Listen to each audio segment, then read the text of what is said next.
Yo, what's up, everybody? Welcome to a brand new episode of Spill the Tequila here on the John Rocha channel. I am John Rocha, joined as always by the man, the king of swag himself. They're building his own empire on his channel, the Swaggy Blurred, Winston A. Marshall. How are you, bro? I've been up since 5 for some reason. It's not like anything like exciting happened. It's not like, the Supergirl trailer dropped or anything. So my ass was just up to be up, and it is awful. It's funny you say that. I got up at 5 this morning as well, like an old man. I had to use the restroom and then went right back to sleep for 2.5 hours. Well, you're looking forward to that. That's coming for you as well. But yeah, that's how it goes. You got to get your sleep. If you don't get your sleep, you're running a little ragged sometimes. So I hear you, bro. I hear you. Yeah. The funny thing is I went to go take like a quick power nap on my lunch break, only for me to realize that I had washed the sheets, but I just pulled them out of the dryer and put them down. I didn't remake the bed, so I was like, fuck. So I went to go remake the bed, and by the time that was done, because we always use while we're washing the sheets, we have one of those fabric disinfectant sprays or whatever that we just put on the mattress just as an extra clean everything, Right. So then I put that on. I'm like, man, I gotta wait for the shit to dry now. So by the time we got the sheets on and all that, I laid my head down for about 6 minutes. I was just like, you've got to be shitting me. I'm up. I'm ready. I'm here. Which is it's fine. I mean, tomorrow's my day, so I'll just nice. I will just enjoy my birthday in silence. Oh, happy birthday, man. Happy early birthday tomorrow. Thank you. Yes, sir. 28th, 29? Hell yeah. Let's go with 28. That sounds fantastic. Those are the days. Add a decade to that. Oh, hell. Yeah. Oh, there you go. Well, happy early birthday. Come on, people. Let's Winston's birthday. Send in your love today then for Streamlabs Super Chats. Of course, save them for tomorrow. I'm sure he's going to go live or do something tomorrow. So, but yeah, if you want to send in some love today here, please feel free. Streamlabs Super Chats are open. We got so much to talk about. We're definitely going to get into the Netflix Warner Brothers stuff. There is so much happening. This is like a real season of Real Housewives. There's so much drama going on with this shit. And then we're going to get into some other stuff going on in the world of entertainment as well. We're going to get into NFL Week 14 stuff, even take a look at some of the TikTok things that have popped up that are kind of funny to look at, and one really uncomfortable one for sure. So we got a lot to cover here on the show. So send in your Streamlabs and Super Chats as we go along. And remember to subscribe to the channel and subscribe to Winston A. Marshall's channel as well, where you get blurred breakdowns and things like that there as well. But I gotta know. Go ahead. Yes. Go no, ahead. I just gotta know, man. I mean, I've just been told, I was sitting here going, man, I'm getting old, like this, that, and the third. Yeah.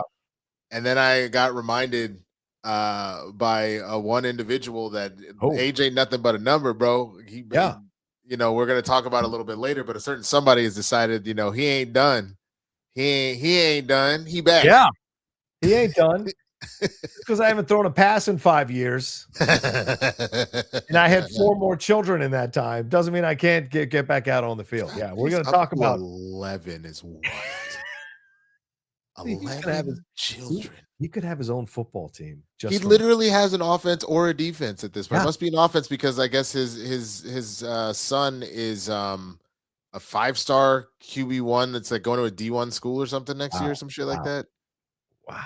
Yeah, amazing. The legacies continue, man. Why not? Out of 11, you're bound to have one athlete, for fuck's sake. So right. There. But let's get into things here, man. Of course, as some of you know who've been following my channel, I'm sure Winston's commented on as well. This week has just been insane the last few days. Ever since Netflix won the bidding for Warner Brothers there on Friday, it has been an absolute free-for-all of anger from the side of Paramount there, led, of course, by their CEO David Ellison with Daddy's Money, Larry Ellison's Oracle money, backing him up. And he has launched a hostile takeover bid now, as he promised to do on Monday. He's launched it this morning. It's $108 billion is what it's estimated at $30 a share. He's bringing this to the shareholders. He's bypassing the board to go to the shareholders because Zaslav, David Zaslav, as you see there, with Ted Sarandos, have outmaneuvered Ellison and outthought out Ellison in this whole game, and now it's about the pouting Olympics. He sent letters to the Senate, to the Congress about all this. He's coming in to try to appeal to the shareholders. And even today, Winston, we got more information that there were that David Zaslav ghosted Ellison when he tried to reach out to him and talk to him about the deal. And he complained about, why would you release these text messages? Who would you give these? Like, I don't understand. It looks pathetic. It looks. What are your thoughts about everything that's happening with it? I mean, I saw those text messages and I immediately went to the throwback of Macklemore, be like, "Yo, Kendrick, bro, I don't know how I won the hip hop album of the year. That don't make no sense. You're Kendrick. I'm just Macklemore, man. Like the heist was dope, but like was that To Pimp a Butterfly or was that Good Kid, Mad City? Whatever it was, it was you, dog. It should have been you." That's what these messages coming out of being like, it would be my honor and my privilege to work with you as co-partners side by side into the sunset as we take on these epic IPs. You should know that the Ellison name stands for honor, integrity, and honor and integrity. I can't, like, it was so sad to see that. And it felt like middle school that like we're just seeing leaked DMs. I don't know if you've heard of the Facebook group Are We Dating the Same Guy? Oh, and like there's a whole bunch of ladies are in it, and they will be like, hey y'all, anybody know anything about Jeffrey over here? And they'll put up his like posts and things like that. Be like, I know Jeffrey, he asshole. Look at these texts. Like, and they'll like kind of get the thing. It feels kind of the same kind of high school as just like. It's crazy, man. Let's take a look at these. Yeah, let's take a look at these because it is just madness to see what these text messages were, where they are. I think this is it. Yeah, here we go. Are we both on the screen? Okay, good. Yeah, so this was Warner Brothers CEO David Zaslav ghosted Paramount's David Ellison just hours before the news broke that Netflix was buying WB. On December 4th, following Paramount, let me make it a little bit bigger. Following Paramount's submission of a bid to the WBD board, Ellison sent the following text to Zaslav. Just tried calling you about a new bid we have submitted. I heard you on all your concerns and believe we have addressed them in our new proposal. Please give me a call back when you can discuss in detail. At approximately 4 p.m. on December 4th, having heard nothing all day per a Paramount filing, Ellison sent another text to Zaslav. David, I appreciate you're underwater today, so I want to send you a quick text. Please note when you next meet as a board, we wanted to offer you a package that addressed all the issues you discussed. We discussed together. Those were: 1, we wanted to offer complete certainty; 2, strong cash value; 3, speed to close. Please note, importantly, we did not include best and final in our bid. Also, please note, despite the noise of the last 24 hours, I have nothing but respect and admiration for you and the company as Winston was portraying. It would be the honor of a lifetime to be your partner, to be the owner of these iconic assets. If we have the privilege to work together, you will see that my daddy and I are the people you had dinner with. We are always loyal and honorable to our partners, and we hope we have the opportunity to prove that to you. Best, David. Did he actually say daddy or dad? No, he said father. My father. Oh, okay. Yeah. And apparently he hosted, Ellison courted Zaslav as hard as he could over the span of 3 months. He hosted Zaslav at a dinner with his father at their family's home in Beverly Hills, then offered Zaslav a co-CEO, co-chairman role, but the board in the end rejected Ellison's proposal, and that's why he's gone nuclear with this hostile bid. So yeah, I was told by somebody that this is not high school when it comes to big business, but this feels like high school / middle school. Like, she's not that into you, man. Just stop trying to ask her out. Yeah, that's what it feels like to me. I mean, here, I'm going to show you one of my favorite memes in the world. It's Fuckboy Future. And essentially what it is it's always Future. Whenever he sees something, he has to like text the ex about it. Like, hey girl, I saw a Paw Patrol commercial this morning and it made me think of Lil Man. I hope you was able to get him everything you wanted. You're an amazing mother. So I know you made it happen. Merry Christmas to you, and tell Lil Man I said Merry Christmas. Or I know you probably hate my guts, but happy Thanksgiving. Mom's made the pecan pie again, and it reminded me of how I went wrong with you. Too much stuffing and not enough appreciation for the sweet person you are.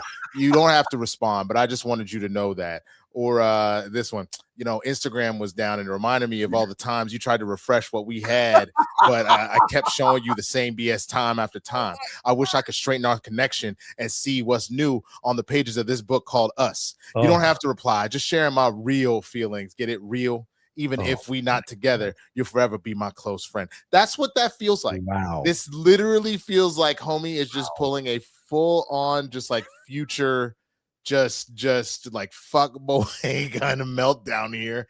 And the bad bitch that is Zaslav is not falling for it. He really isn't, and even Ted Sarandos came out, I think yesterday or this morning actually came out and said, I think, like, we knew he was going to do all of this. We're pretty ironclad in our thoughts on this. Yeah, here we go. Let me bring this up and put this on the screen as well.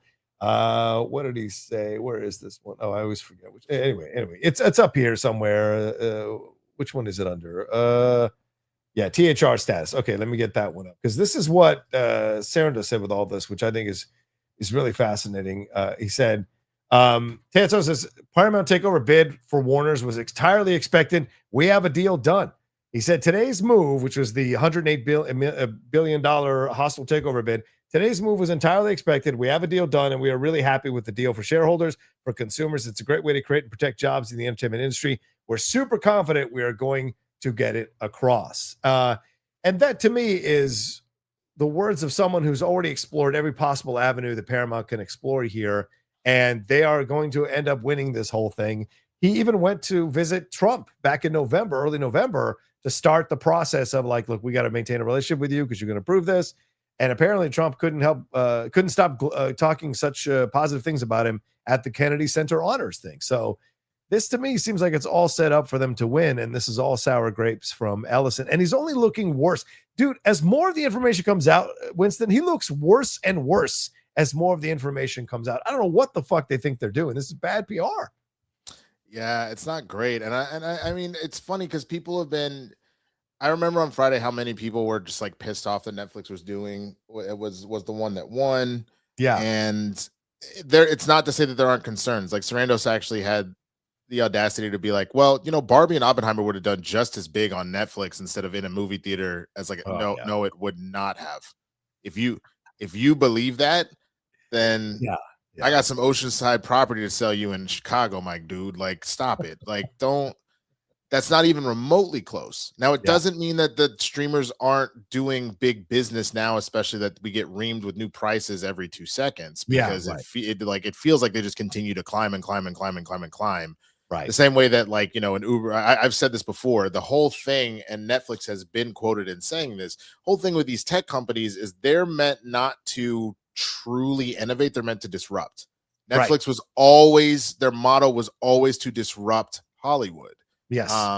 Like, they started with Blockbuster and disrupting their model, and then once they started producing their own content, they applied the same thing. Uber and Lyft did the same thing with taxis. Yep. They got you addicted to the product. They gave you a little taste, and once they had the market share, the prices skyrocketed. So before, you could go, we'll just Uber into town. It'll cost $10, no big deal. Right. Now it costs you 50.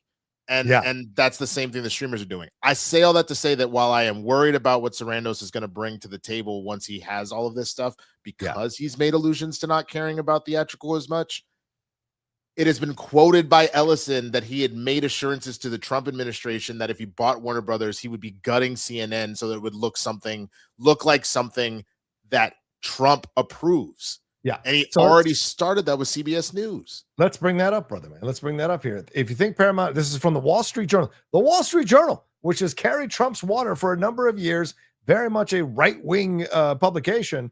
Tennessee Holler tweeted this out. If you think Paramount is just trying to buy Warner Brothers so Ellison can stop CNN from criticizing Trump, you're right.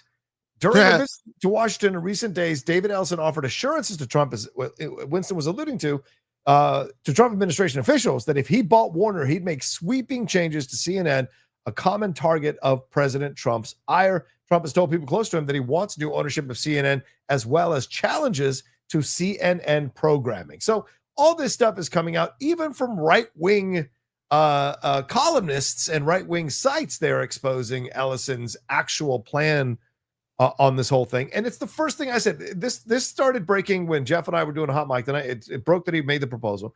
And I'd said, this is absolutely a move for CNN. Yes, to get the IP, of course, but they definitely want to control the narrative and start to twist people's minds to focus on the right-wing candidates and essentially create a a dictatorship under the illusion of a democracy by controlling all the media airwaves, or a lot of the media airwaves. And this is what the plan is, dude. And it's disgusting. And I wonder how all these people, some of our colleagues, Winston, who are out here going like, no, screw it. I don't care if Paramount gets in. I care about theaters, or I care about physical media. And it's like, do you care about the future of the country? Like, this is what we're playing with here, not your local movie theater. This is what we're playing with. So it is a combo of things, because your movie theater is one small domino in everything else. Yes. Because what you're getting closer to, if anybody's saying that was upset about Kimmel being pulled off the air, and the idea of going full Russia and having state-run media, the last thing you need is a scenario where an administration is giving thumbs up, and just fully going, yep, nope, we like that the best because they listen to what we say. That's the point of media, is supposed to be the idea of not only representation, but the free flowing of ideas, as well as truth being brought to power. Exactly. It is supposed to be that comedians and journalists and things like that are supposed to be the stance against power.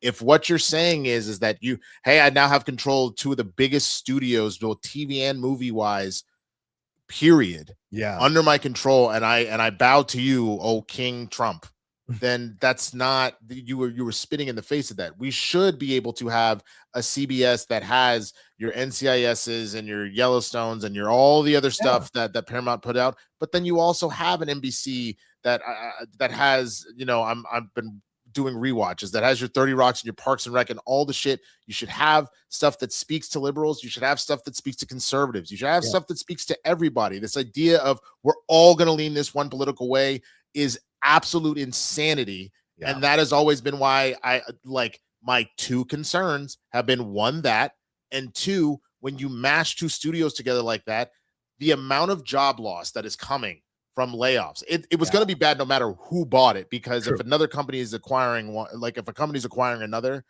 you don't need two PR teams, you don't need two HR teams, you don't need two marketing teams, you don't need two analytics, IT. You start slashing people. So 100%. It is bad business for the sake of a free media, and it's bad business for the sake of both jobs and then for consumers. The prices are only going to get more ridiculous when it's like, we're the only game in town. Great, we're charging you $50 to have Paramount Max Plus. Not Listen, good. There are no winners in this, I think all around, because if the best thing would be for Warner Brothers not to sell, but there's no way you're going to force them not to sell. This is a free country. If they want to sell, they can sell.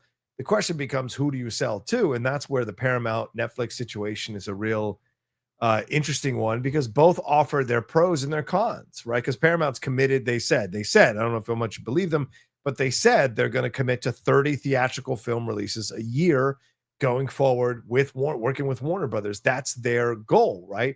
But Ellison also said, we are going to have things just the way they were with Warner Brothers. We're just going to own them, but they're going to keep operating. David Zaslav sticks around as CEO, the guy in charge of TV, the HBO guy. They're all sticking around. So we're just going to business as normal. We're just going to be owning them. But who do you believe, right? Because as you said, there's like all kinds of stuff around this stuff with them wanting to become state-run media as well. I also like this idea of like, no, it's balanced and all that. I've seen actual proof of folks that I know. Like, first of all, look at the way the CW, which is the main controlling stake for them between Warner and CBS, was CBS. Yeah, they fully gutted anything that smelled quote unquote woke or DEI. So you axed off the Berlantiverse. Yep. I know the shows, the ratings were going down, but you took all of that out. You took out every single show except for All American, because you couldn't deny those numbers. Oh, right. But you got rid of all of that. I know people that were doing shows for channels like BET, where it was like it was going to be like a show just about a black woman doing some stuff, right? Yeah. They're like, we're not really doing that woke DEI stuff anymore. It was for BET. Yeah. What are you going to put on there if you're not going to put a show about a black woman? I don't understand. So that's my point, is I already have seen the proof that they don't give a shit and that they are buying into the same kind of Project 2025. We're anti-woke, we're anti-DEI, we're anti all this shit.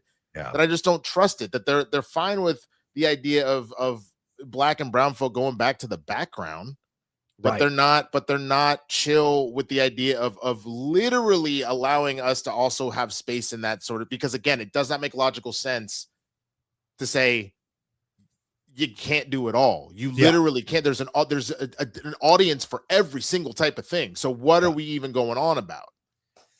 I know that's the thing that I come back to over and over again is like there's a real truth to all of this, but I think some people don't want to see it. I think some people are just caught up in like focusing on theaters and physical media and all of that. But there's real ramifications to what the Ellisons are trying to do here.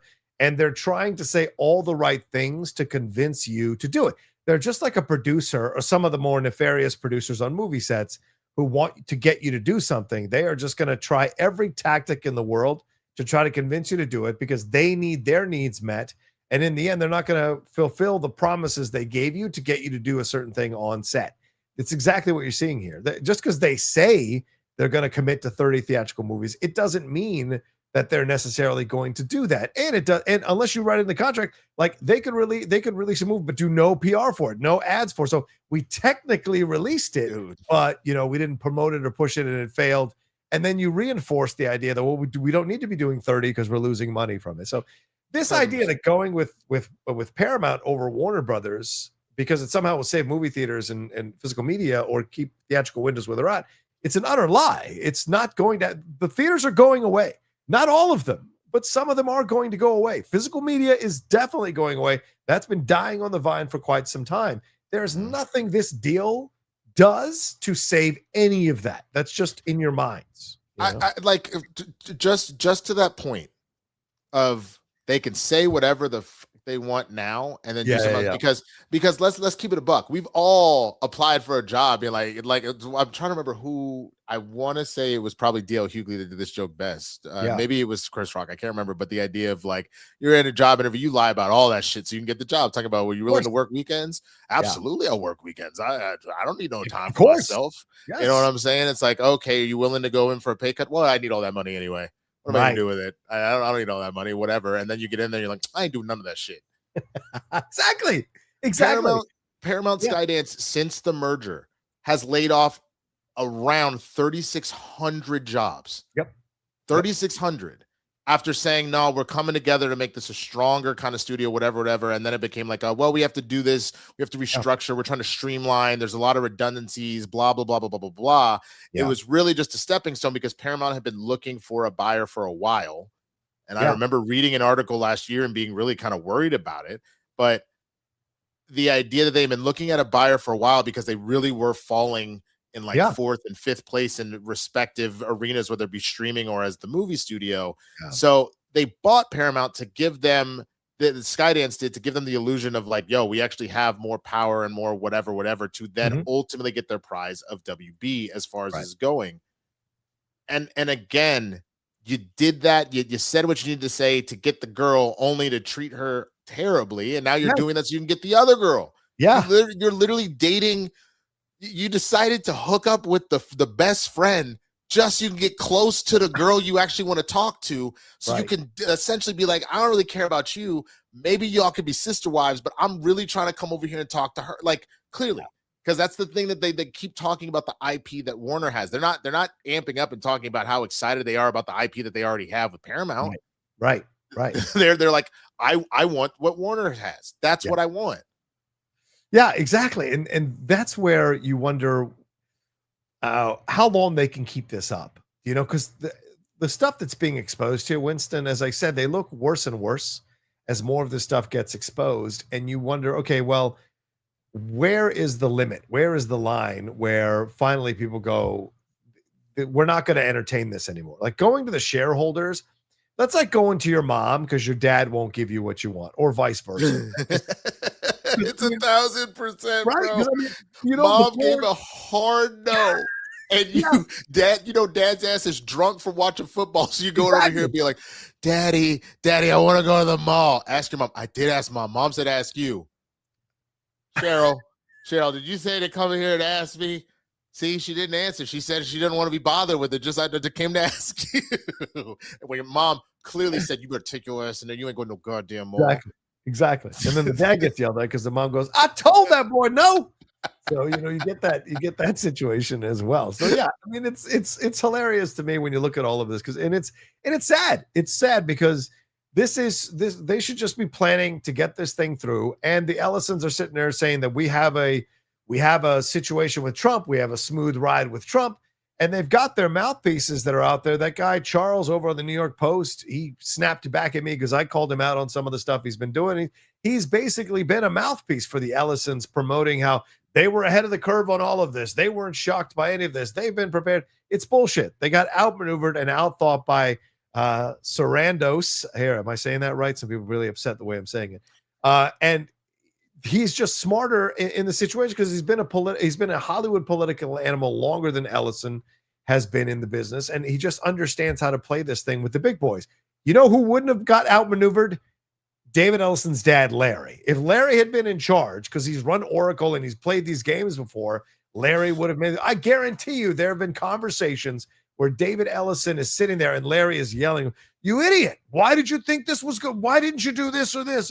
Dad, absolutely, those conversations have happened at the dinner table or on their fancy ass jets or wherever, where it's very clear that, like, the kid don't have what the dad has. And we see this all the time. Look at how Trump treats his own children. They're like castrated eunuchs wandering around because Trump has absolutely destroyed their fucking self-esteem. Watch the Vince McMahon documentary, the way he treated Shane the whole time. These rich guys, They do not treat their children well. Trump was treated like dog shit by his dad. That's why he's an asshole. These guys don't treat their children well, and then they pass on their bullshit onto us. And that's the horrible truth when you look at that. Yeah, I mean, the other thing about it that I don't need is I also don't need the idea of one entity having that much control and power. Now, mind you, there's already a bunch of billionaires that do that as is, but remember, Larry Ellison, who again in charge of Oracle and all that kind of stuff, and that's where David got his money to continue to do all the stuff that he's doing. Like, yes, they were running Skydance, but obviously that's where the money was coming in. Yeah, Oracle just bought TikTok. Yes. After Trump turned around and was like, "We're not going to have no Chinese company in here. Is letting out secrets." Set up the sale of TikTok to Oracle, right? Whose main whole thing is AI and everything else like that too. So they're the ones farming your data and determining how things are going to go. And again, it is all about control. Like I don't think I have it ready in enough time. Let me see if I do, because I have the perfect thing to explain how to solve this. Ironically, I hate the fact that it had to come that my favorite movie of all time had to be bastardized as the thing that got us here. Hold on, let me see. I can't find it. That's fine. Okay. Do you remember in Rush Hour 2 when they're leaving Hong Kong? And they are headed back to LA and they're on the flight, and you have the whole thing where Carter, James Carter is like, go fish, that whole thing. He has a conversation with Lee where he goes, "Let me introduce you to Detective James Carter's plan for solving any case. Follow the rich white man." Follow the rich white man. Follow the rich white man. At the center of all of the bullshit or any crime that's going on, there's some rich white man at the center of all of it. And if you watch, because normally when white people freak out, they start screaming like, "Ah!" This is where the funny racism of Rush Hour comes in. It's like, Asian people are no different, man, because y'all see Godzilla, Kayaka, Godzilla, like that whole shit. It's like, what old white dude is calm in the midst of chaos? That rich white man is behind that shit. Yes. Lo and behold, look how hardcore this full court press is to do this. Oh yeah. That's the thing when you look at it. Yes, exactly. And so, where is it going to lead? What is the next step? Because they've started the hostile takeover bid. The lawsuits have started to come in. You have Elizabeth Warren playing both sides. She's against Netflix and Paramount getting WB.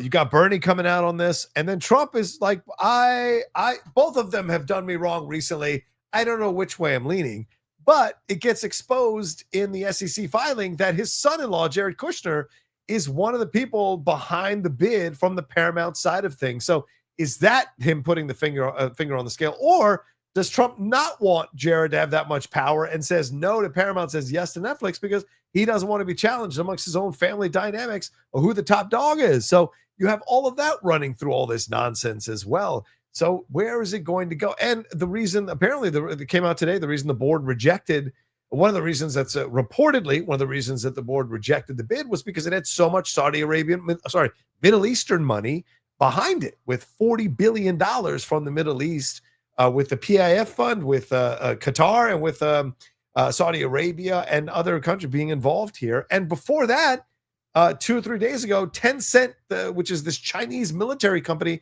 that is on the watch list, the 2025 watch list of the United States Department of Defense, because they spy on their own people and might be and are trying to expand their spying to the globalist situation. Tencent removed themselves 2 days ago from the bid, but you'd have to be a fucking child to think they're still not going to find a way to be behind this thing through loopholes, shell companies, or whatever, to put their money back into this, because they clearly want to. So these are nefarious anti-American characters that are involved behind this bid from Paramount to go after this, not to mention the Ellisons being MAGA. So to me, this is all treasonous shit, in my opinion, to give this to someone, to give WB to Paramount. It's dangerous. Again, I think all of it is bad, because let me make it clear. It is not lost on me that Netflix getting it is also not a good thing. Fair point. Like everybody said, because of what that means for physical media, because of what that means for the theatrical experience. If you had to do this, your best bet is a company that had nothing to do with media like that, just deciding we want to diversify. So the way Apple started its own studio, if Apple hadn't done that and decided, fuck it, we'll buy Warner Brothers, and then that was how they kind of flexed out, fine, because you were not in the game already. But if you already are, that's really where things just start to get ugly. But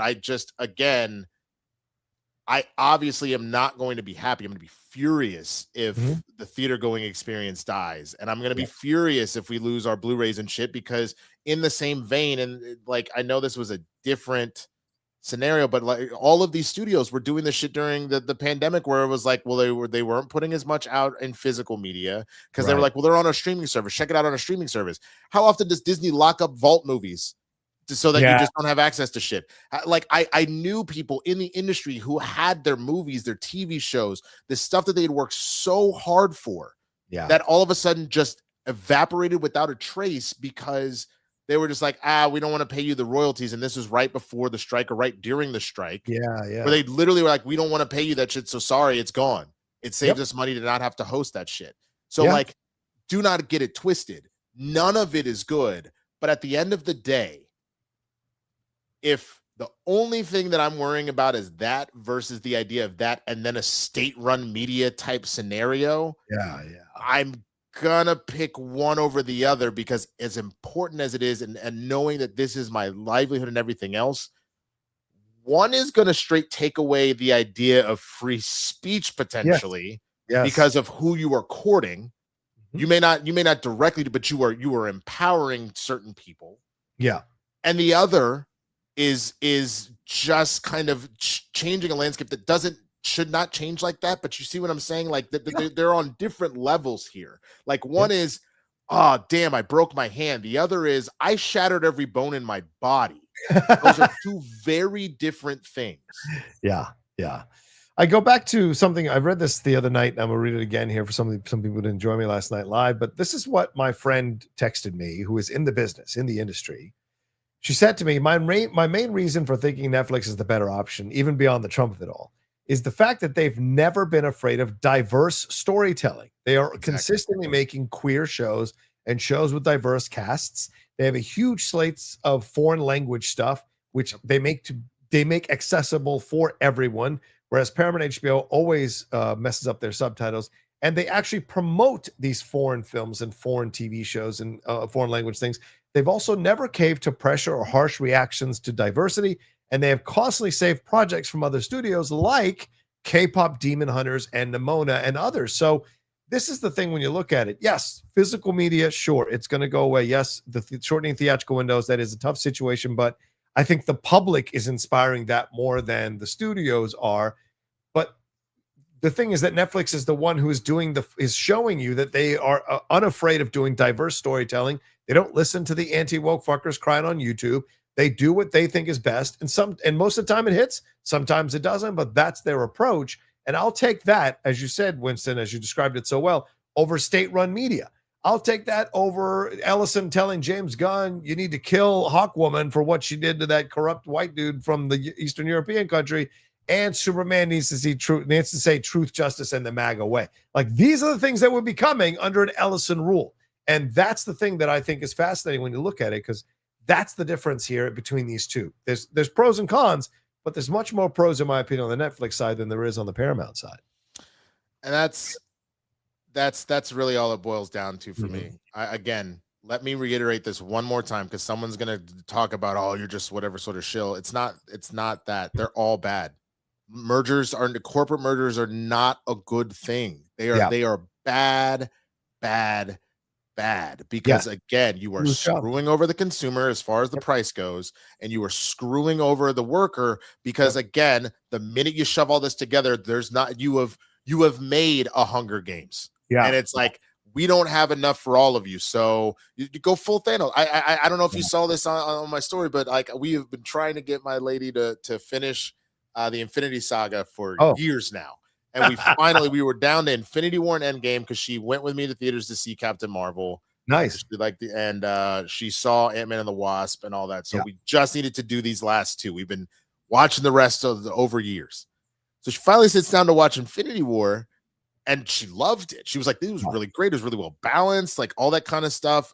But even how nefarious Thanos was, but also the idea of like, shit, there isn't enough to go around. Like, that's not how I would do it, but damn, there is. But that's what mergers do. It's some bigwig billionaire with his Infinity Stones going, nah, half of you got to die. Bye. And then that's it. Yeah, basically. Yeah. Like, yeah. And Sarandos came out and said, like, we are going to lose less jobs than Paramount will in their merger. Like, less people will be fired under our approach than Paramount's approach. And so, yeah, I mean, it's all positioning. It's, how much of it is true, but like, I tend to believe that, because he's saying very clearly that he's going to leave WB alone. And yeah, they'll have some kind of input, but they're not trying to take control of it and then change everything and make everything just go out into streaming. He wants to respect and honor the tradition of WB. And I think Netflix needs this. Whereas Paramount is trying to control everything and put the foothold down and all of that, Netflix is trying to elevate their status here and start to win awards. It's not a coincidence that a lot of Netflix films in the Golden Globes and in this Critics' Choice were snubbed this year again, because and they have never won an Oscar for Best Picture, because I think the industry votes against them because of the idea of shortening theatrical windows and all of that. It affects the money, affects jobs. But if you get Warner Brothers and you show good faith towards the rest of the industry by letting Warner Brothers be themselves and put out their movies, and yes, you'll have some input, but not too much, I think that's going to smooth a lot of the issues out with a lot of the voters. And eventually they're going to win an Oscar for Best Picture, because they don't have the bias against them that some voters have when they're casting their votes. So it's a way of elevating the company's profile.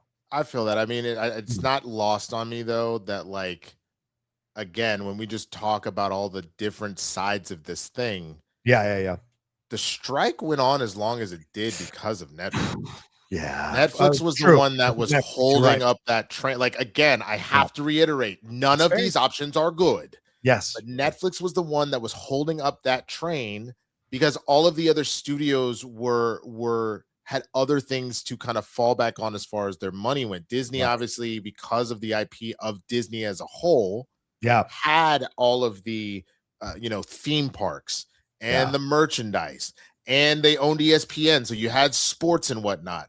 Right. Warner Brothers, same stuff. Yes, the TV shows and movies, but you had your other TV. So you had your various reality shows as they were. You had sports as well, because with TNT they were doing the NBA. All of those classic studios had something else to fall back on, and Netflix didn't, and they were raising the biggest fuss about not paying writers and not paying actors.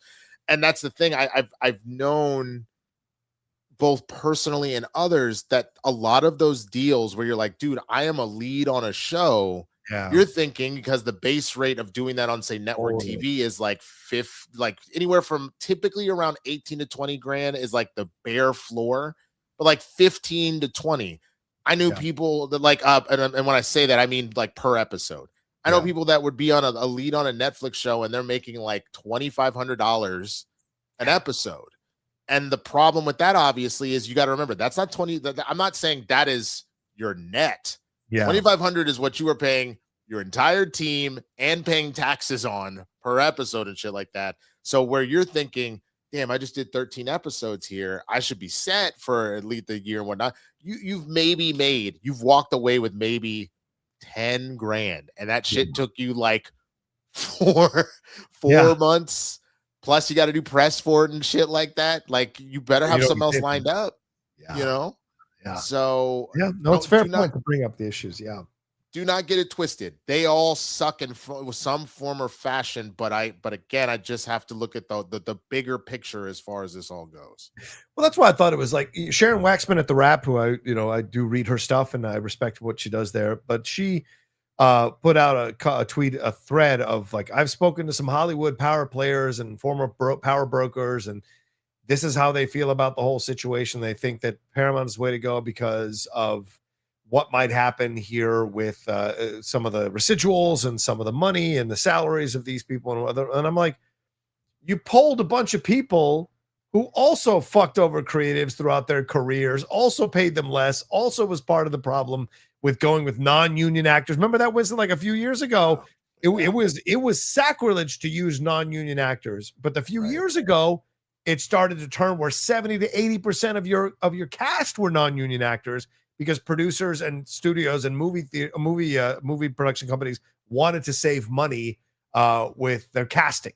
And so that started to happen. You didn't see those producers being like, well, don't do that, stop doing that. No, they all went along with it because they were getting more money by paying the actors less or having less union actors on set. So no one's clean in any of us to make a judgment call here. No. Because the worst part of that was specifically, it was less in TV and movies because SAG ended up being up their ass. It was more with commercials. Right. That is actually how a lot of actors made that. Like, again, they don't get rich, but that's how they make like a solid living, is that the commercial game was where you could easily clear like 3 or 4 commercials, pull like 80 to 100 off of that and live like a comfortable like life. But you also got to remember you're like in LA, so who knows how far that was going to go one way or the other, right? Yeah. All that being said, all of a sudden a massive switch happened.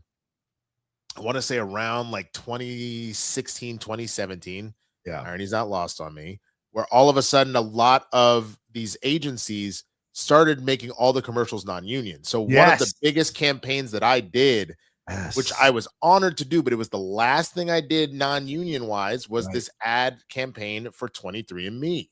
And like the thing about that commercial was everywhere. I was getting phone calls, bro, I just saw your ass, like blah, blah, blah. I think the craziest part that got me, motherfucker, Rocha, I was on the biggest like central billboard in Times Square, the little centerpiece that you see when you're walking on the thing. I was on there constantly. It was rotating me out for 6 months. That's amazing. Rocha, I made a whopping total. Again, this is gross, not net after taxes and paying a team. I made a gross for that whole for that whole thing for $9K, and they ran that shit for 2 years. I was in Times Square on a billboard for 6 months, and they ran those commercials for 2 years. That is the type of shit that they do with that non-union stuff. And that's why when people were like, it seems like SAG doesn't always do a lot. SAG has its issues, but like most other things, there's a plus and minus to everything. And that's why having union actors and writers and things like that, those protections are in place. So you're not getting taken advantage of, and you get to use my face freely for 2 fucking years. Exactly. Yeah. No. And that's because a campaign like that would normally, even with non-union, would normally pay you 20, 30, 40, depending on the situation, maybe even a little bit more. And so to be on the billboard that long is it, like, to that point, that by itself would have been worth like about 50K. Yeah. Just that. Like not even all of the shit that it was running on TV. Like Rocha, it was so crazy because I was like, the commercials were playing during NBA games. It was playing during like in March Madness games. Yeah. It was playing during like hockey and NFL games, but again, it was a non-union commercial, so they could run that shit as much as they wanted. Yeah, exactly. Yeah, exactly. And it was the company that was recouping all the benefit and paying you nothing. And that's what you see in these things. It's constant. So any producer or power broker, even Christopher Nolan and the DGA going to express their issues. Shall I show you the number of directors that have gone to work for Netflix? Guillermo del Toro, who I called out on Twitter, Catherine Bigelow this year, Ryan Johnson. There are so many, J.A. Bayona. There are so many directors that have gone and done streaming movies for streaming services, specifically Netflix, that are also out here being like, "What movies need to be shown in the theaters?" Well, you can't have it both ways. You can't have it both ways because you're essentially saying it's okay to go and work for Netflix with knowing their theatrical windows are short, and then you want to come up and be like, "Well, these movies should be in theaters." So Nolan, the director, is marching their way over to get upset at Paramount. Get upset at Netflix or whatever.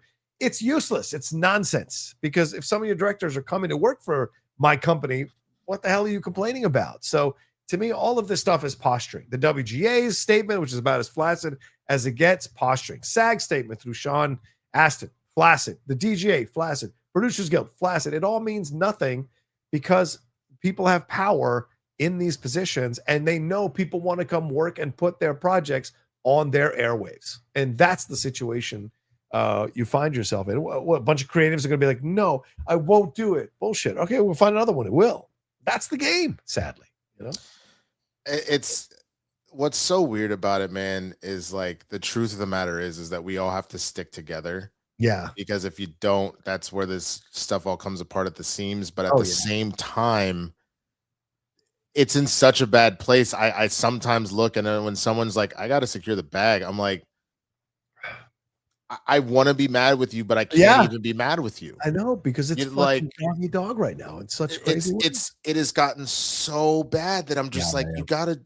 There's a level of like, shit. You gotta do what you gotta do, man. Like, but I really wished that we had a little bit more solidarity to stick together. And like, again, I will give credit. Once the strike ended, things have gotten better. Yes, the streamers, but they're not. It's not perfect. No, like there's still things that need to change, and you do but that's the whole thing about negotiating. You did the best you could, and then hope to get more the next go round. But we'll see, man. I mean, that's why I'm hardcore pulling for the ladies of the W, man, because the league is also trying to screw them over right now too. And like the last concession that they had was like the new Supermax was like $1 million.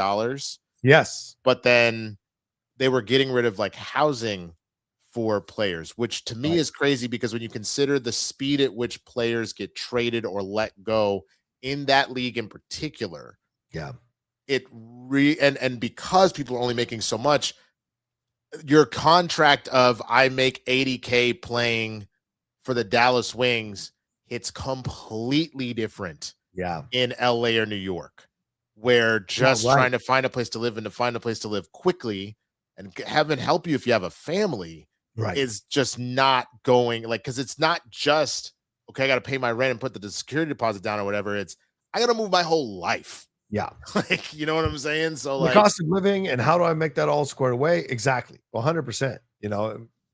And Angel Reese was alluding to that. Caitlin Clark has spoken to it. And these negotiations, I agree with you, are really important. And don't overlook the ladies of the NWSL, who are also in a collective bargaining agreement. Trinity Rodman just had this very lucrative contract turned down by the commissioner of the NWSL, who says she's trying to stop players from going overseas. But here she turned down this contract, multi-million-dollar contract for Trinity, because she claimed it was going to create unfair advantages and players were going to ask for more money. Welcome to the fucking game, man. You want to play in the game. Don't say one thing and do the other with the other side of your mouth.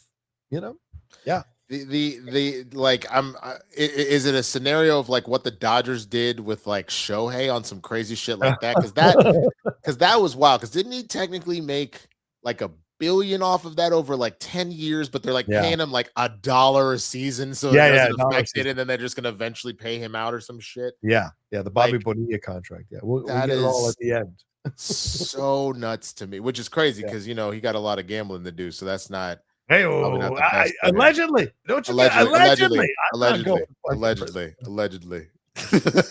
I love Otani. I'm joshing, but like Yeah. oh Lordy Jesus, that took a know. whole hour. Damn I know. damn you mergers. Well, let's move on to this because obviously we'll keep tabs on it. We'll see what's going on with that. So we will be aware of, because there's probably going to be a lot more drama out of something that, like I said, there's like a Real Housewives of billionaires type situation before this is all over. So we'll see. But let's move on to this, man. Let's talk a little nerdy shit. Let's talk some James Gunn situation here. Apparently, he is coming to a decision for Man of Tomorrow for Brainiac. Apparently, according to a number of places, he is close to casting his Brainiac for this movie. My Time to Shine, hello. One of my people says a cast decision for Brainiac is coming any day now. And we do have the Supergirl trailer that is coming on Thursday, Winston, probably at 6 a.m. or something like that. So will they release the name of the Brainiac? Will they release the name of the actor playing Brainiac before the trailer, or at the same time as the trailer, or after the trailer? Are we all going to get that revealed in the trailer that Brainiac may have a small part in the movie? I don't know, but it's interesting to hear that it might be coming soon. Here are the people who are apparently in motion. Winston, what are your thoughts on this? Someone who I want to see, and that's Dave Bautista, because apparently the rumors say it's someone he's worked with for quite some time. Dave Bautista would be interesting. Matt Smith is someone who they've looked at. Apparently it's in the running. Sam Rockwell is in the running as well. And Claes Bang, who some of you may know from the first season of Bad Sisters on Apple TV, which is great.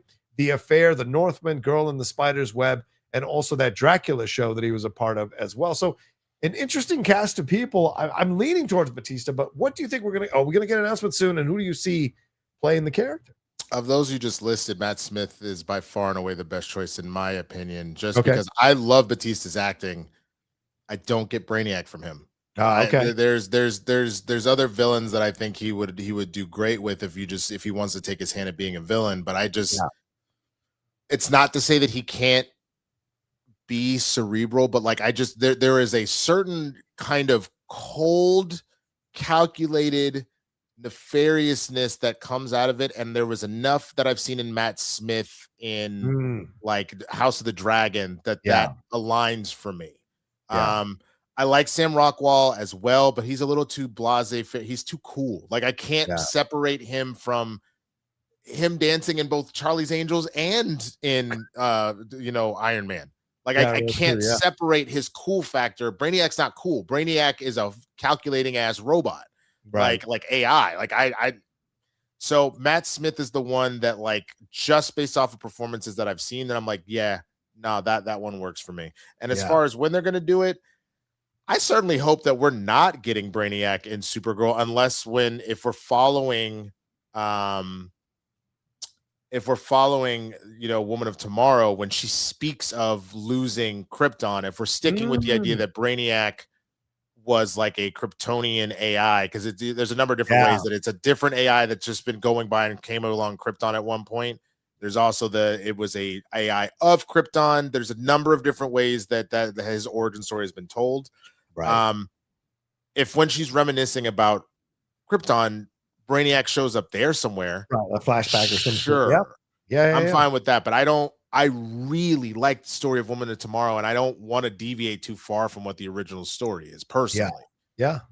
I like some of the comments from the people who are watching us right now. Lee Pace would be great. We've seen that. A lot of people like Lee Pace. That's an interesting choice. My vote is Neil deGrasse Tyson for Brainiac. Okay. No, I like Neil deGrasse Tyson, but no. Yeah. Too much of a goober. Dave Bautista for Hugo Strange, maybe. I actually could potentially see that. I don't hate that. I know he doesn't want to play all like giant big people, because my idea would be having him as, like, say, Killer Croc. Oh, that could honestly. be interesting. Yeah. Yeah. Or Prince if you're gonna, or if you're, I know he doesn't want to stay that big anymore. He's really shrunk down. Yeah. It would have been a great Bane. Like Oh if God. you, he would have been a fantastic Bane. But I know he's done being that big. Yeah. Um, Yeah. It's a lot of work. Princess Paz says Batista's dark side would be cool. I I could see think he would that. crush Darkseid. I Right? think he would absolutely crush Darkseid. That quiet, brooding energy. He'd be fantastic in that. Take Yeah. him and Dune, him in that a knock at the door, and him as Drax, and put it together, and there's your Darkseid. I think he would crush that. Yeah, yeah, agreed. Someone said Jeremy Strong would also be good. Interesting choice as well. So yeah, it could be a number of names, but I think we are going to get something because also we should move over to this. Winston, what were your thoughts on the first 10 seconds? We had the 10-second teaser. I know it's not to tell from 10 seconds, but we did get a taste of a little bit of what we might be seeing here in this movie with the trailer coming on Thursday. What were your thoughts on the 10 seconds of Supergirl stuff that we got? I mean, I thought it was great. It's funny, man. I still just stand by the fact that, like, I think Millie is a great actress. Okay. And I like what she did with Kara in her little bit in Supergirl. She just doesn't look like Supergirl to me, is the thing. And I can't put my finger on it. I'm not saying that she's not a badass. She is. No, I'm not saying that she's not a good actress. She is. When I look at her and then I look at like any drawing iteration I've ever seen of Supergirl, I'm just like, no. Yeah. Like, you know what I'm saying? And again, she'd come out here and crush it. I said the same thing about Heath Ledger. Now, mind you, that's a lot more makeup in that scenario to kind of change that up. And the acting may be more than enough to make me completely forget it and rewrite what I see out of it. And it's like she brings the right attitude because, again, this Kara is not the bubbly sunshine, Superman's cousin. It's Superman's cousin, but bro, she's seen the dark side of the universe. Yeah. And so like that energy that she brings is 100% spot on. Yeah. But she would need to go blonde, and I think she's a little older for it now. But like I think back to it, like Mary Elizabeth Winstead, what it is like gives me that kind of vibe of like the look and everything else like that, But I think Millie will do fantastic. I can't wait to see what she does with it. That's I'm just saying from a look standpoint. It throws me off a little bit. I like the 10 seconds. It excited me. I like that she's got I like the attitude that she has for this Supergirl, which is like, that kind of like young girl attitude and can handle her shit and doesn't put too much stock in stuff. And the log line, I think, came out for the movie. I'm going to see if I can pull this up here, if I can find it real quick. But apparently it was a part of this thing for Supergirl. Okay, I think this might be it. Is this it? Yeah, the trailer.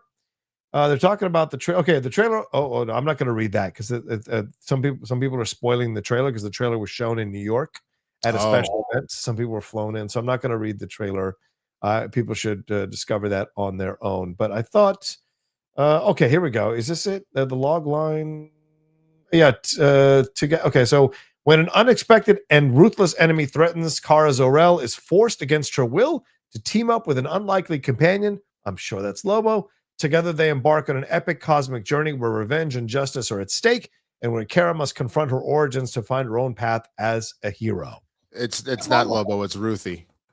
Right, Ruthie. That's right. Yeah, Ruthie. Because that's what sets her on. For those that don't know, it's the first page of the book. A young alien girl's father is killed, and Supergirl ultimately ends up helping her. So that's who the unusual companion is.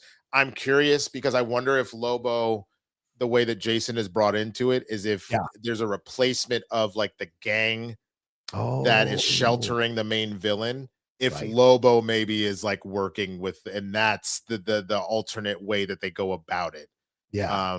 Or maybe if not that, then maybe Lobo has a bounty on this dude too, and it's a race to see who gets revenge first. I could see them altering it that way as well. Yeah. We will see for sure when this all pans out. So we'll find out. All right. Well, I think we should move on. We're running out of time here, Winston. I know we got half an hour left on the show, so let's move on to the NFL stuff. NFL Week 14 happened over the weekend. Man, the playoff positions are moving all around, bro. It's an interesting situation. We started out with the Lions destroying your Cowboys on Thursday and kind of maybe messing once again with the Cowboys and people's predictions they might make the Super Bowl. But then the Seahawks destroyed the Falcons. Sam Darnold now 10 wins for those Seahawks. The Bills outlasted the Bengals in the game of the weekend, in my opinion. There in the snow was amazing. The Titans beat the Browns, although Shador looked damn good, 300-something yards. The Vikings crushed my Commanders, who should just stop playing any games for the rest of the season. The Dolphins crushed the Jets. The Saints. Wait. It was a shutout? Which one? Yeah, 31-0. Oh my God, no. Nothing. And we lost Jaden Daniels to injury again in the third quarter. What happened to him? His same elbow. The same elbow. He tried to brace himself again and hurt his fucking elbow again. Should never put him back in. Yeah, yeah, right. Dolphins beat the Jets 34-10. The Buccaneers 24-20, shocking the Buccaneers there. The Saints Saints shocking the Buccaneers. The Jaguars crushed the Colts, and they lost Daniel Jones to an Achilles heel injury. The Steelers beat the Ravens in a shocking win there with Aaron Rodgers coming back and Tomlin. Now they're in first place in the division. The Broncos beat the Raiders. The Packers beat the Bears in the division to take first place in the entire conference. The Rams crushed the Cardinals. The Texans beat the Chiefs, and the Chiefs are on life support in the playoffs. And then the Chargers shocked the Eagles last night, 22-19. So, Winston, what stories pop out of you? And please feel free to weave in the Phillip Rivers story as well. I mean, that's going to be the one, is the Colts Jaguars. Daniel Jones goes down on an Achilles. It's a non-contact injury. You see it happen. It's pretty brutal. Because you can tell right away, and then he's limping. And I'll give him credit, the fact that he tried to one up on Kobe. Like nothing will ever beat Kobe doing those free throws after tearing his Achilles. But where before, like Kobe walked over, did that, and then it kind of got helped out. Daniel was over here kind of limping on his own. Like he did have some help to get to the sideline, but then was kind of walking on his own after the fact. Achilles is gone. So what did the Colts do? Well, they put in their backup. Their backup gets hurt. Now his knee is effed up. So what do they do after that? They go and call the last major franchise quarterback that was in their building, and they get Phillip Rivers to unretire after 5 years of being – the man is a semifinalist right now for the Hall of Fame. He officially signed to the practice squad, which I think from that point forward – means that he's gonna they're planning on putting him in eventually. And if that's the case, not only would that then make him the oldest active player in the NFL, I think that means that how old was Brady when he ultimately retired? I think it was 47 or 48 when he retired. Or no way. There's no way Brady's that old. I think he was 42. I think he might have been 42. I think. Okay, because he's 48 now. 45, 46, or 44 when he retired, right? So he won't pass as the oldest quarterback to be playing, but he retired at 45. Brady retired from the NFL at 45. But this is about to just be ridiculous. Yeah, because the funniest joke I saw was someone was like, this motherfucker was just tired of being in the house with all them damn kids. He's got 11 kids. He is just tired of being in the house with all them damn kids. So he was like, I got to go do something. And he decided to go and say, sure, I'll go.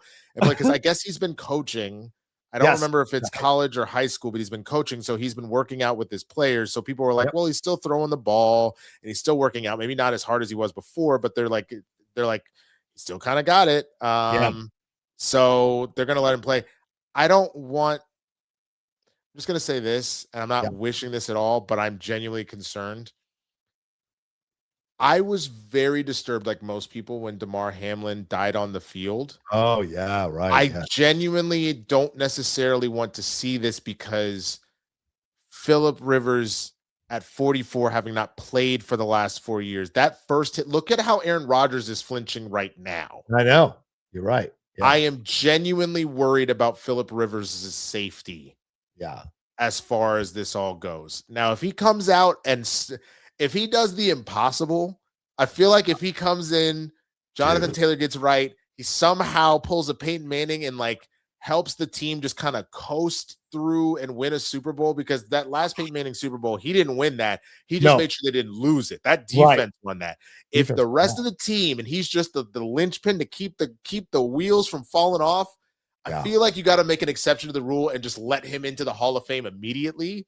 Bro. Because it's like, bro, you came out of retirement, won a Super Bowl, and then re-retire. Like, bro, that's some like replacements level shit where you got Shane Falco to come in and just hold the team together long enough so that they can go to the playoffs. Yeah, like, this feels like it could go one of two ways, which is one, it's an incredible story that becomes a Hollywood movie, that Phillip Rivers finally wins his Super Bowl, coming back after 5 years of not playing. Do you give him MVP if he does this in 4 games? If in 4 games he gets them right, gets them the #1 seed, and then like leads them on a playoff run, do you go, ooh, sorry about that? Who was balling out this year? I mean, Jonathan Taylor was for a minute. It's been Matt Stafford. Sorry, Matt Stafford, bro. You kept playing. Boy came in here and did this shit older than you and broken down and somehow won it all. I mean, that would be amazing. But or this goes really badly where like someone breaks off and just absolutely creams him, because it's not like the Colts O-line is that strong. And you got people like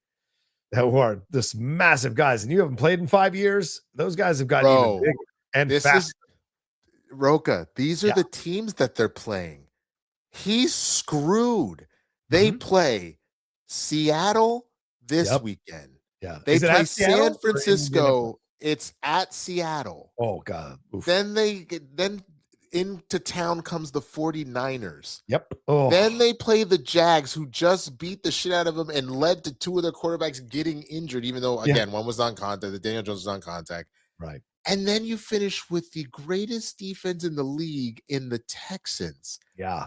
This is, if he had come in for the stretch of like, hey, you're going to play like the Raiders, the Cardinals, the Chargers, and then the Tennessee Titans, I'd be like, I bet. Come on, man. You can do this.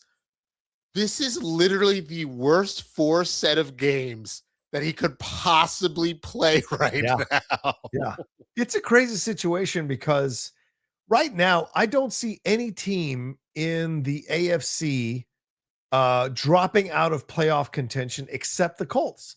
Like, I think the Broncos, the Patriots, the Jags, I do think the Steelers, the Chargers, and I think definitely the Texans, who look like the dark horse candidate and a half, are all locked in, and the Bills, of course. So it's one, I think the Colts one is up for grabs between the Ravens and the Chiefs to go get that position, to go get that fucking shot, unless somehow Phillip Rivers can hold off all this stuff and they get victories here.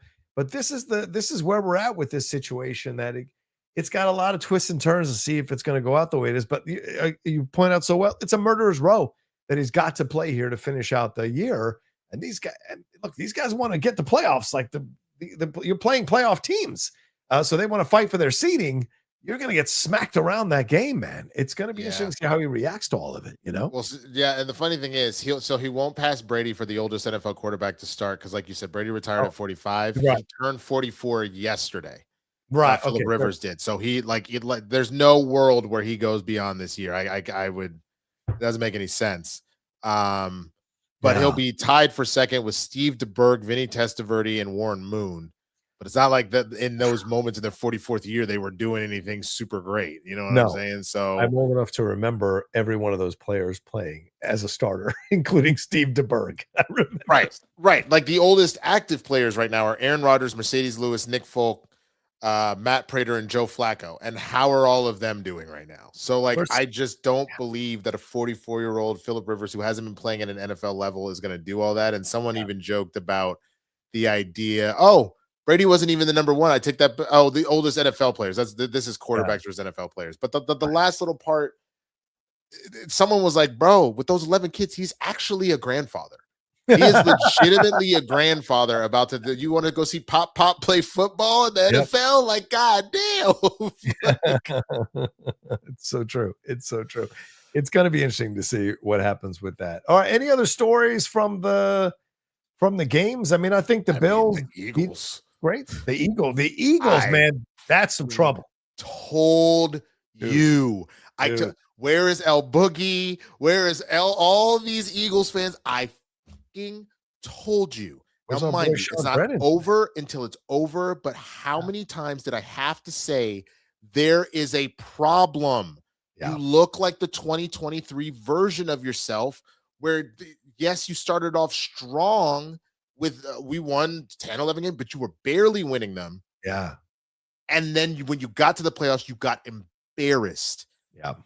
The fact that Jalen Hurts just set a record, it was history in the making to throw an interception and fumble the ball in the same play. He threw an interception, someone knocked the ball out of the hand, he picked it up and then re-fumbled it and lost the ball there too. If I'm not mistaken, he got docked double lost points for that. Yeah. There was even somebody that posted, all I needed was for Jalen Hurts to put up 2.5 points for me to make it to the playoffs. And he ended up in that last interception that he threw at the end of the game with 2.4. That is insane. And so I'm trying to tell you, I think above all else, we are seeing the truth about Jalen Hurts. I like him as a person. I think as a person, he is awesome. These coordinators were really kind of making him, because Kellen Moore was setting him up in ways that made him look like a rock star when he needed to be a rock star. But now that he actually needs to be doing the reads himself and making the adjustments he can't do, because a lot of those interceptions, you were like, what were you looking at? You were tracking the same dude the whole time, and you didn't see a D lineman drop into coverage to get a D lineman, bro. He's not the one. He is not the one. When he hears the footsteps, you can start to see those legs start to get crazy. And then he starts throwing balls that are dangerous. And that interception he threw at the end, that was, I mean, he threw some really nice balls to AJ in the last few minutes of the fourth quarter overtime, but then and Devontae, but it's not Devontae, receiver, but like that interception he threw was kind of with all the pressure coming down, and he just threw it and did not see that the DB was going to pull off the tight end to get that deflection and get the interception. Good quarterbacks know how to freeze a DB from making that move before they throw the ball. I agree. I mean, the one that people are saying that it was AJ's fault, the high ball that he could have got. Oh yeah, But I don't blame AJ for that. That's a ball where you throw that low so the receiver can defend himself. You left him completely defenseless. And what just happened to your tight end that was a former Eagle, that makes me so sad that is most likely how Zach Ertz's career will end, because that was that you put it so high up. He was about to get crushed, and AJ could sense it and flinched, because I'm sure he saw that play yesterday. There's no way that players and receivers don't see that shit and go, oh Jesus. So like, I know he's getting paid $32 million. I'm not, like, even if I am not putting myself in a position, because again, that hit that's coming, he is fully extended up. That means he's getting hit at the knees mid-air. That is literally, your career is gone. And if not your career, you're walking with a guaranteed personal limp for the rest of your life. I do not blame him. The quarterback needs to put that in a safe position for him to be able, like, he can still go for it, but can protect himself. Like, quarterbacks get cussed out for that shit. So I don't put that one as much on AJ, just from the standpoint of, like, I would like to play this game for more than this game. Exactly. You know? Yeah. And look, AJ's had an issue with Jalen. Hospital ball. That's what they call it. They call it hospital ball. AJ's had an issue with Jalen the whole year. He's made his comments clear. And so in that moment, I think, AJ was about self-preservation, and he'll get other bites of the apple. And he did when Jalen, after that throw, Jalen threw him some really great passes, and he was able to catch them all, and most of them, except for that touchdown. That was a beautiful throw as well. So there were possibilities there. So, he was preserving himself. And I think there's nothing wrong with that. You want to keep playing the game, right? Yeah. Going up for one catch and it knocks you out for the game, possibly the season, because you got your ribs crunched or whatever, as we saw with Zach Ertz's knee absolutely smashed. That's not what you want to do off one play. So I don't fault any receiver nowadays for doing that kind of shit. So man, you got to stay alive.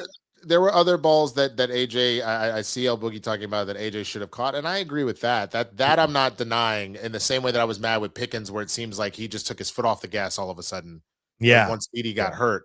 I am not denying that there are things that AJ could have done better, but Yeah. that particular ball, which led to an interception, that was a hospital ball, and I do not blame him for seeing that and go, "I'm not doing that."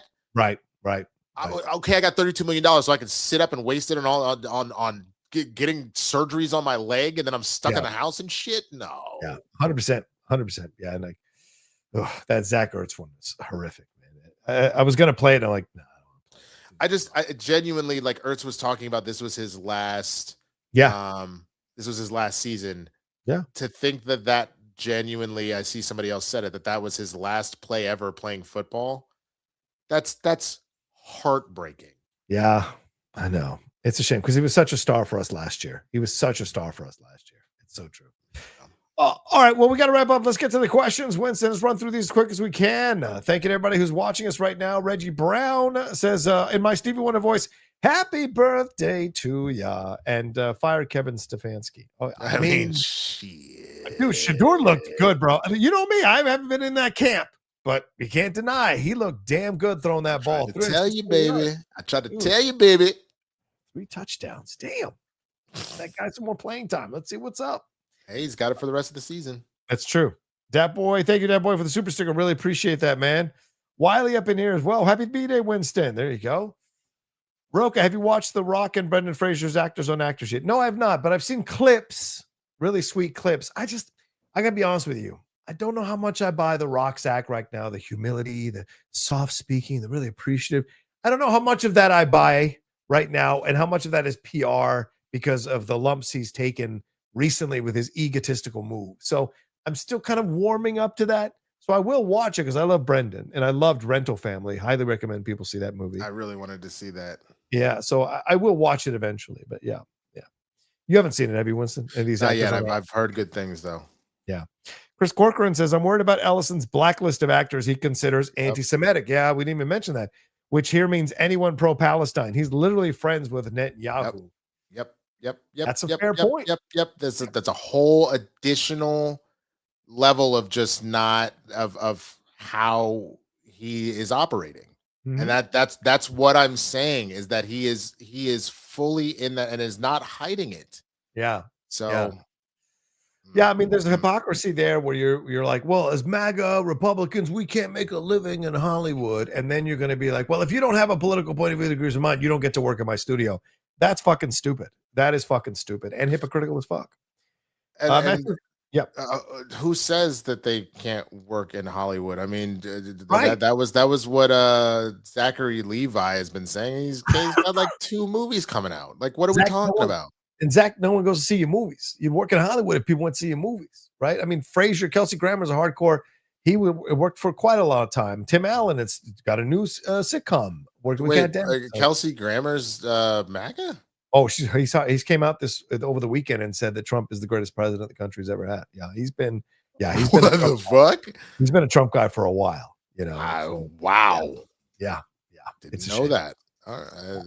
I mean, he played Frasier. I'm not surprised, but like I don't know. I know.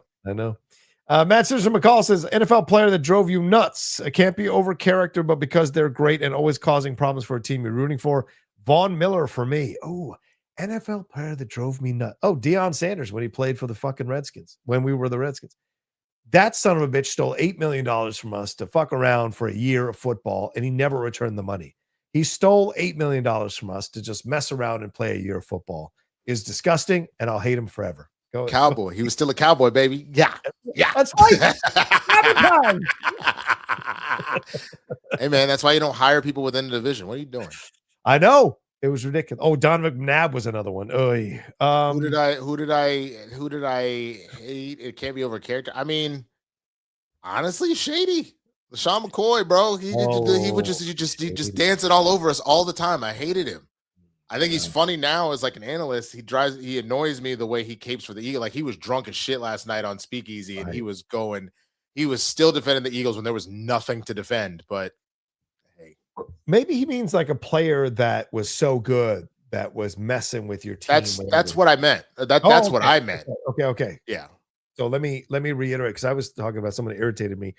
Oh, Jesus. Was there anyone? I mean, Lawrence Taylor, because I remember back in the day, I hated Lawrence. He was always a beast against my skins back in the old days, man. Tom Brady.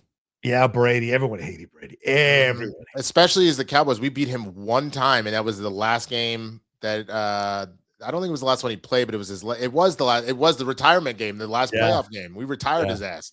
Finally beat him.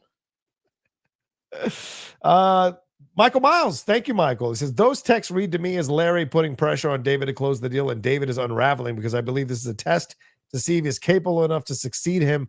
This is straight out of Succession. That's hilarious. Yeah, probably. Yeah.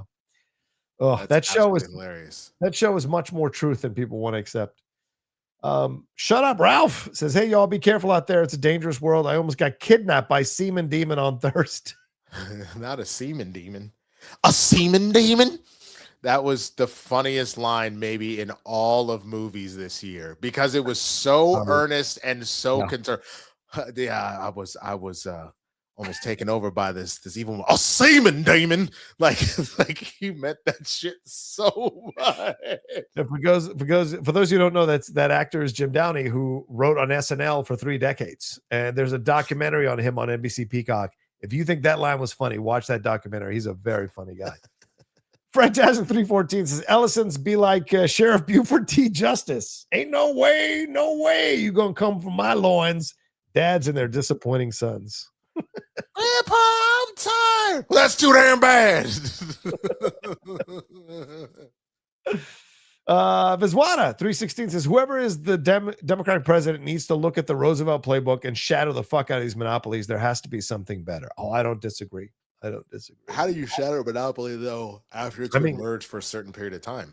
At the time when Teddy did it, he was able to use the courts and him being in power, his party being in power, to pass legislation that shattered like U.S. Steel and Standard Oil, I think it was. And he would show up at picket lines. The president, he would show up there. So, I mean, there's possibilities, but it's a different world out there now, man. Yeah. Masters McCall's best show on TV. I love Blackbird and Pluribus. Yeah, Pluribus is great. Haven't started Pluribus yet. I don't know. Best show. What's your best show on TV, man? Right now. I guess Stranger Things. Yeah, I have to say right now. Because obviously there's been a lot that have gone on throughout the year, but I'd have to sit and think about the sum total of all of the shows on the year. Like I'm doing a breakdown of my top media of the year. Could do a couple videos. It's a little tease for the promo later. Nice. I don't know. Stranger Things currently. I'd say that. I would agree with that. Shut up, Ralph says Hugo Weaving is my Brainiac or Chukwudi Iwuji. Of course, who played Hugo Weaving. Yeah, Hugo Weaving would be interesting. Mr. Superman. I mean, it could be Kal-El, the last son of Krypton. You see what I did to your planet. Christopher AO2 says the Game Awards are in 2 days, and a good leaker has come out and said we were getting a Star Wars game with the Old Republic in the name. Your thoughts? That'd be great. I think people are very excited for that. Are they doing a KOTOR remake or what's going on? I'm curious. Maybe. I should ask Kevin Smets and see what he thinks about that situation because I know he'd be really excited to see that. Yeah, I wouldn't be surprised if they opened the door to the Old Republic. They need to go somewhere.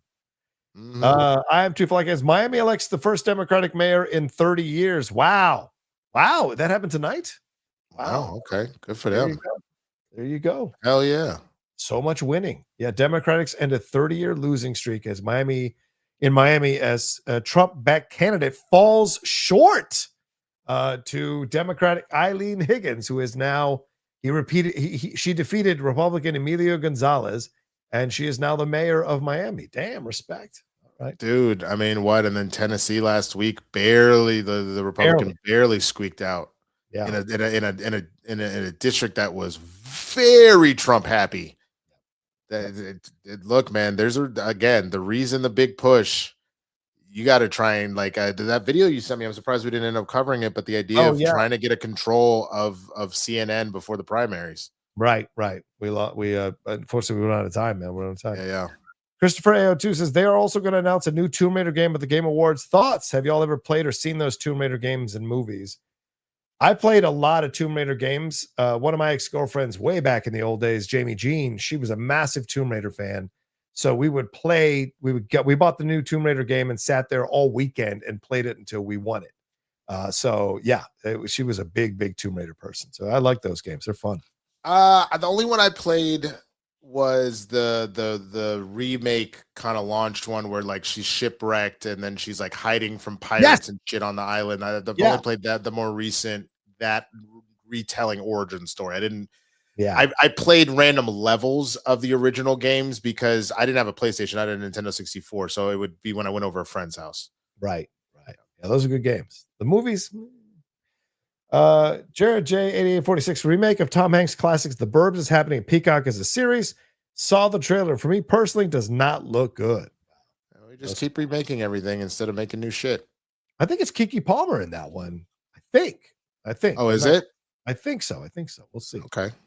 All right, let's hit some Streamlabs here before we roll on out of here. Fredtastic says, hello, tequila spillers. Showing love from my dudes. Thank you, Fred. Thank you.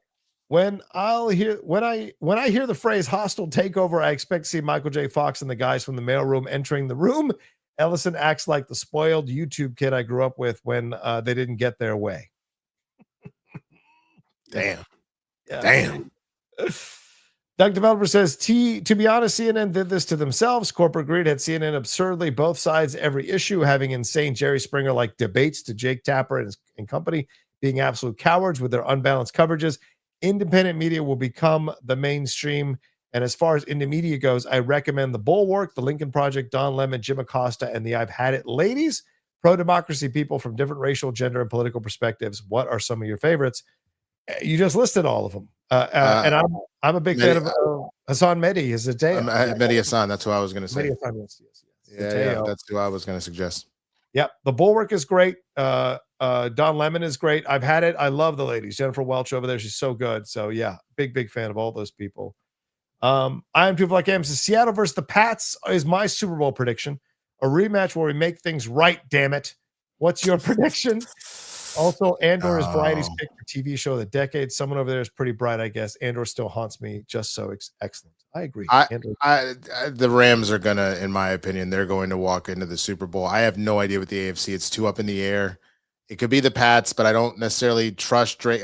Drake May has played fantastic, an MVP candidate, but I haven't seen him in the playoffs yet. So like I can't. I always get a little nervous about just saying, yeah, sure, because the playoffs. Think about what Dak did. Like Dak technically did really well that first year.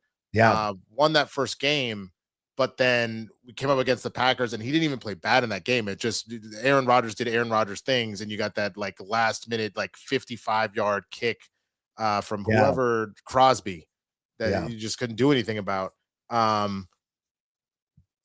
I until I see him in the playoffs, I don't know. I don't necessarily trust Bo Nix, even though Bo Nix at least has a playoff win.